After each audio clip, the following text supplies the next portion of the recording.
Добрый день, уважаемые телезрители! В эфире передача «Охота и рыбалка в Якутии». Сегодня мы вам расскажем о первых днях октября в Алданском районе, о начале сезона охоты на копытных.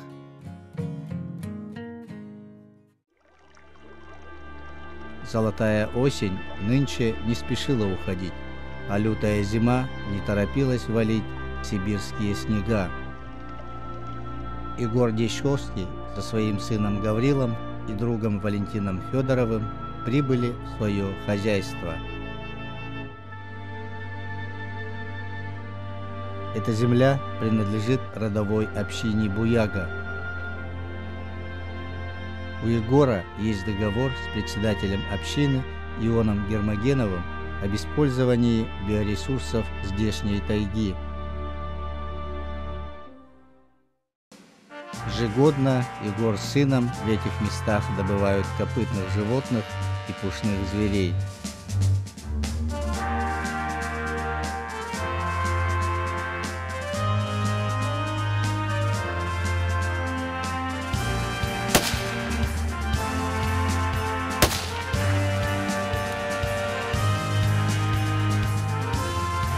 Также охотники помогают Иону добывать волка, который наносит немалый урон ведению хозяйства.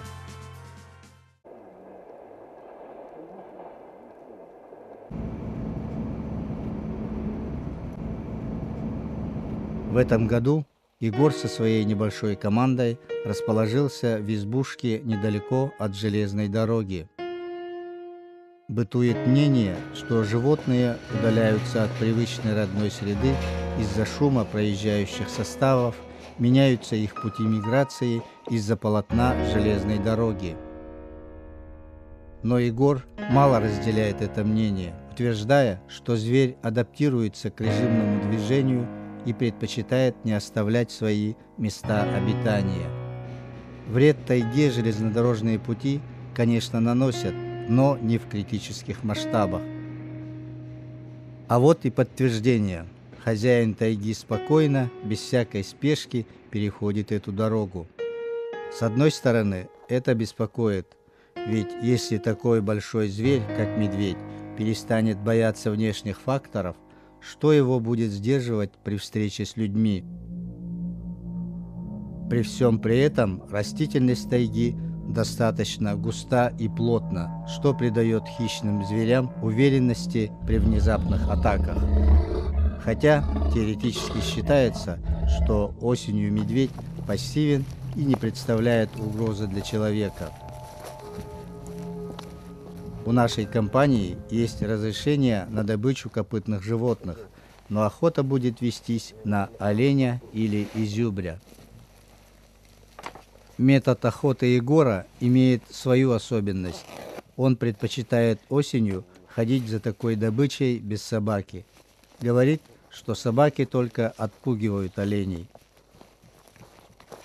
Поэтому и в этот раз Егор с Гаврилом собираются на новый маршрут без четвероногого друга. Маршрут рассчитан на 3 дня. Брать с собой только самое необходимое. По плану спать придется под открытым небом, соорудив небольшой шалаш. Погода в начале октября не спешила сменить свое обличие. Снега практически не было. То, что выпало вчера, уже успело растаять, и лишь в самых тенистых местах виднелись белоснежные вестники приближающейся зимы.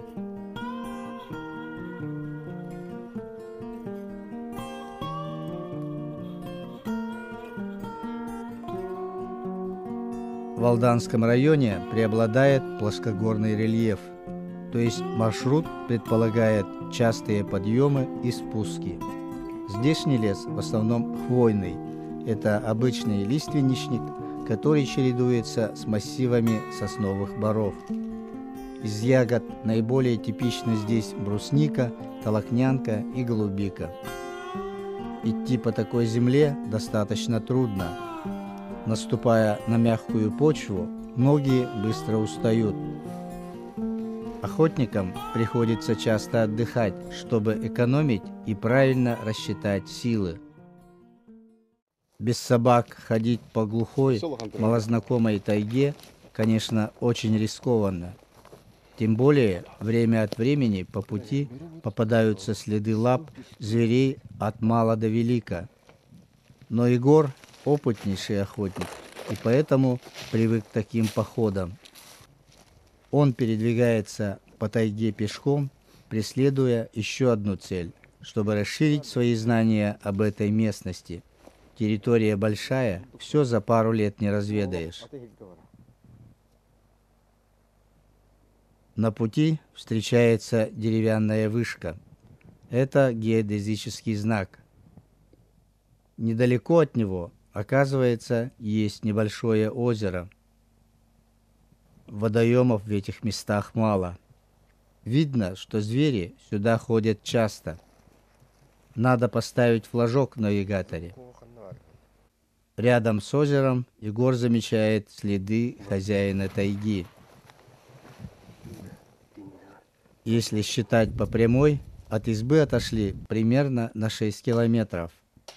Скоро нужно перекусить.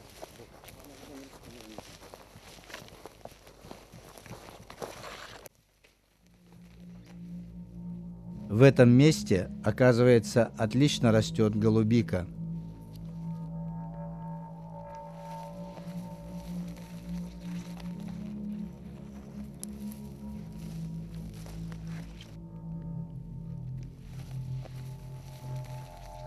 Время обедать. От избушки мы прошли около 6 километров. Приблизительно осталось пройти столько же до назначенного места.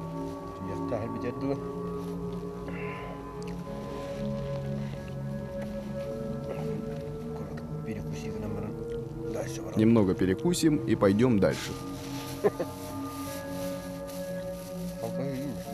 Вдруг Гаврил что-то замечает. По нашим следам идет медведь.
Контрольный.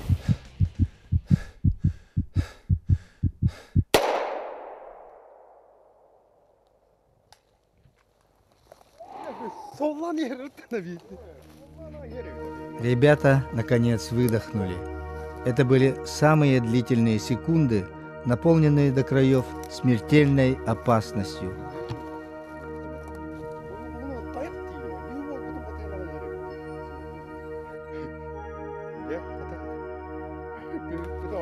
Очень неожиданно. Считается, что медведь осенью должен быть пассивен, но данный случай говорит об обратном.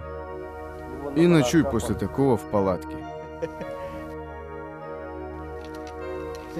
Поторопить он нас решил.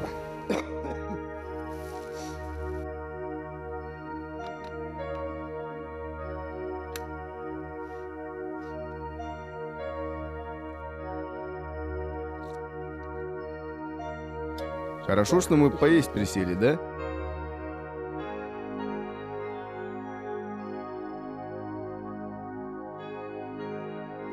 Но обычно осенью медведи бывают очень спокойные, поэтому они до этого должны уже в период к осени, к спячке набрать жир спокойно, и он сам себе нервы не хочет портить, и другим не портить нервы.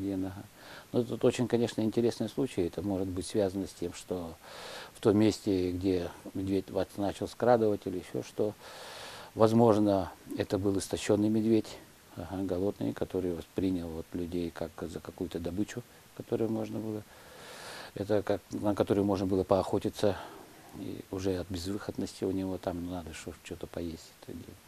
Другой мотив у него может быть то, что вот рядом с ним находилась его добыча. И он, значит, как хозяин этой добычи, то, что он воспринял вас как врагов, которые могут у него эту добычу отобрать, и поэтому он решил перейти первое наступление. Это достаточно большой медведь, 6-7-летний самец. По фиолетовым лапам и полости рта видно, что в последнее время он питался голубикой. Скорее всего, основался на этой территории. На теле никаких ран или болячек Егор не нашел. Зверь был здоров, так что первая версия эксперта опровергается. По второй версии, медведь мог рядом запрятать добычу. Этот вариант кажется более подходящим. В желудке зверя Егор обнаруживает варенье из голубики и вместе с тем оленьи остатки. Теперь надо грамотно сохранить добычу. Для этого Егор сооружает холбо, то есть лабаз для хранения мяса зверя.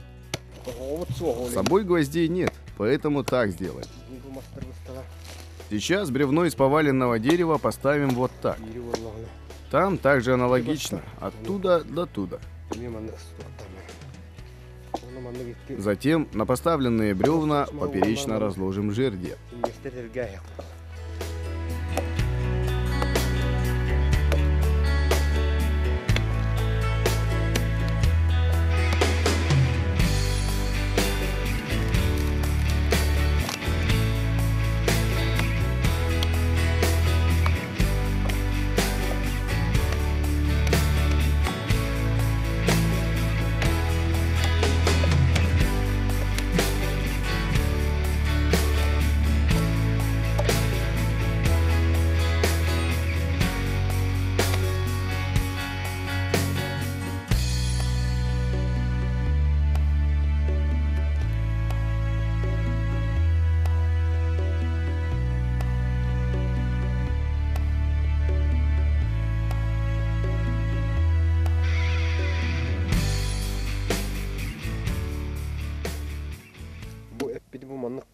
Вот мы и припрятали мясо. Мы называем это холбо, лабаз на ножках.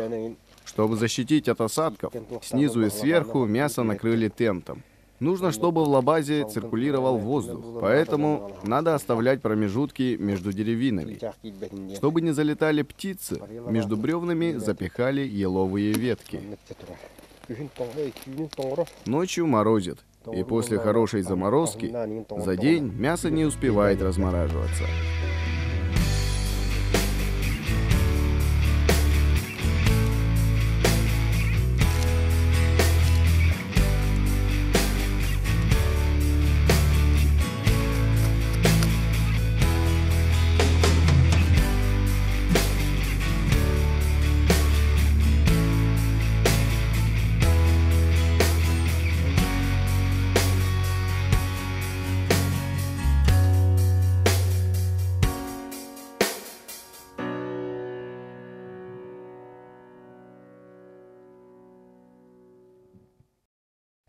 Уже вечереет. Надо еще до наступления темноты поставить шалаш.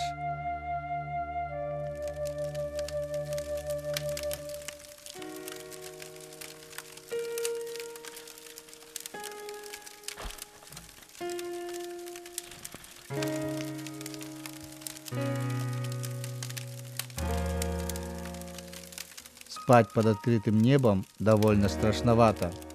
Все время кажется, будто кто-то следит за тобой. Ведь этот медведь не единственный в тайге.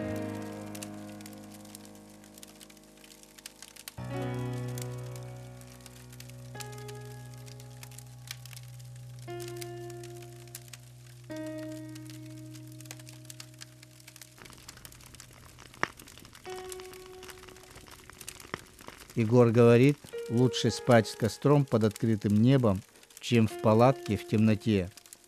Огня сторонится любой зверь.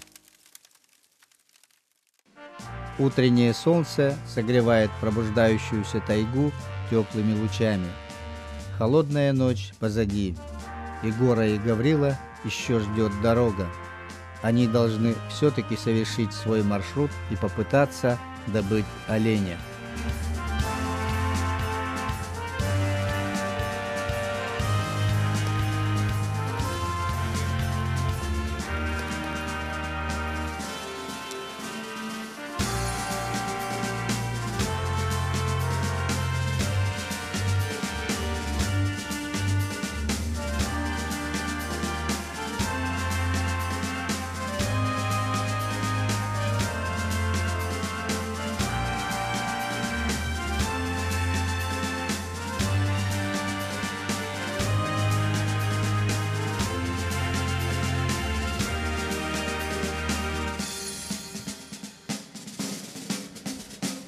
Пока светло, нужно поставить шалаш для следующей ночевки и уже от табора ходить на охоту налегке, без тяжелых рюкзаков.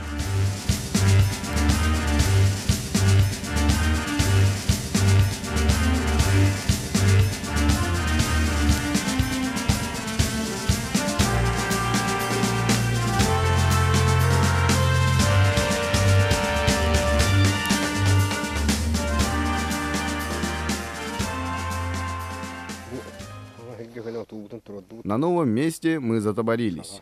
Шалаш поставили. Чтобы не поднимать шум, дрова для костра не заготовили. Решили оставить на потом. Сейчас по этому ручью пойдем вверх. Помимо встречи с медведем, есть вероятность столкнуться и с другими, не менее опасными животными. Это экскременты волка.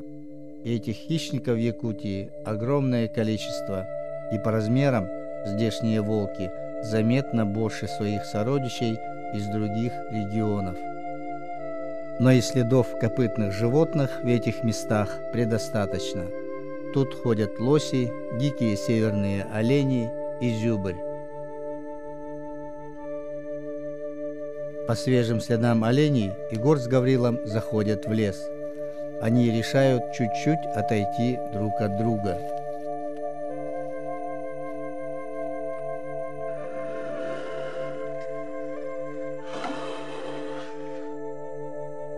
Но пройдя совсем немного, Егор подзывает сына. Вот там есть олени. Я их только что видел.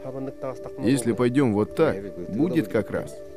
Ведь ветер дует с той стороны, а они ходят против ветра. Давай так поднимемся. Меня олени не видели. Они были довольно далеко. Видимость хорошая. Видно почти 200-300 метров. Они ходили спокойно.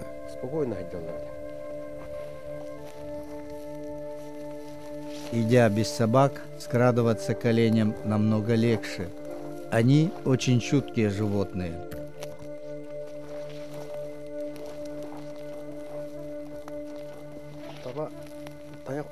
Олень не такой мягкий, как лось, по части пугливости. Это очень быстрое животное. Он, как лось, медленно не встанет и не пойдет не спеша. Олень, как учует твой запах, с лежачего положения сразу ринется в сторону и потеряется из виду. Он очень резкий. Поэтому, если он покажется, нужно двигаться осторожно, без лишнего шума. Ружье надо снимать, не торопясь. Стараться быть тихим.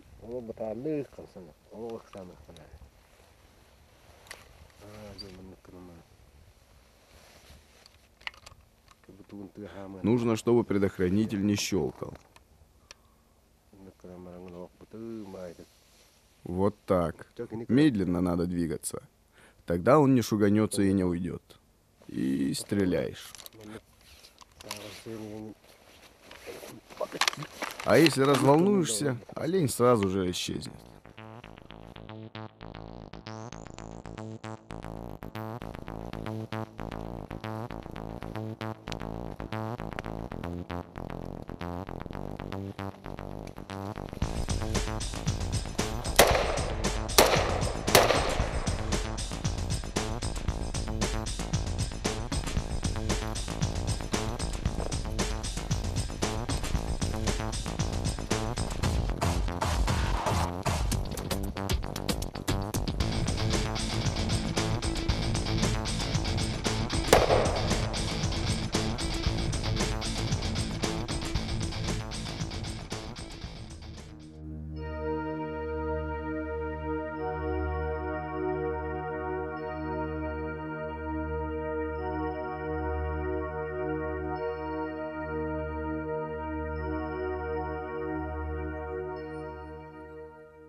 Байнай нам преподнес прекрасную самочку. У нее рогов нет. Это значит, она нынче не рожала. Мы зовем такую самку Байтаган. Иначе называют яловой самкой. Такой олень редко попадается охотнику. В осенний сезон охоты стадий яловых самок почти не бывает. Может быть одна, ну или две. Старики говорили, что из стада старались найти и взять именно такого оленя. Нерожавшая самка, конечно, отлично упитана. Вот основание рогов. Они даже не начали расти.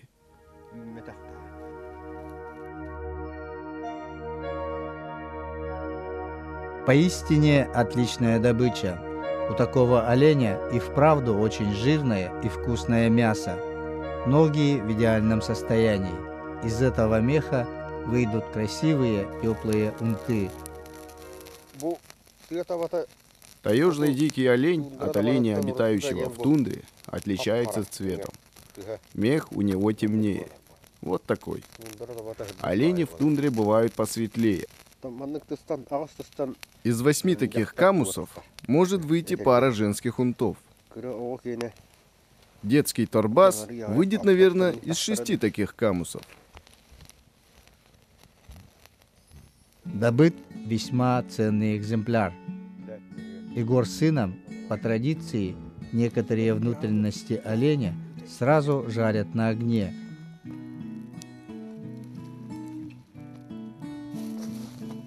Цель выполнена.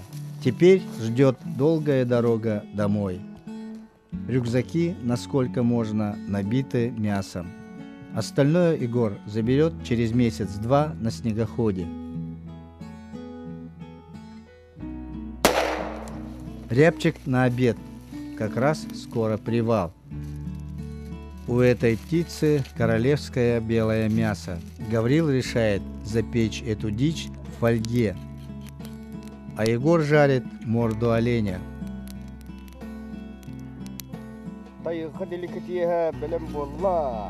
Приготовить на природе эти деликатесы и отведать их – огромное удовольствие. Что сказать, счастливчики. Но зато с какими сложностями сталкиваются охотники, в какие ситуации они попадают, сколько километров им нужно исходить. Для всего этого нужно иметь храбрость, выносливость и сердце настоящего охотника. И самое главное – покровительство Байная.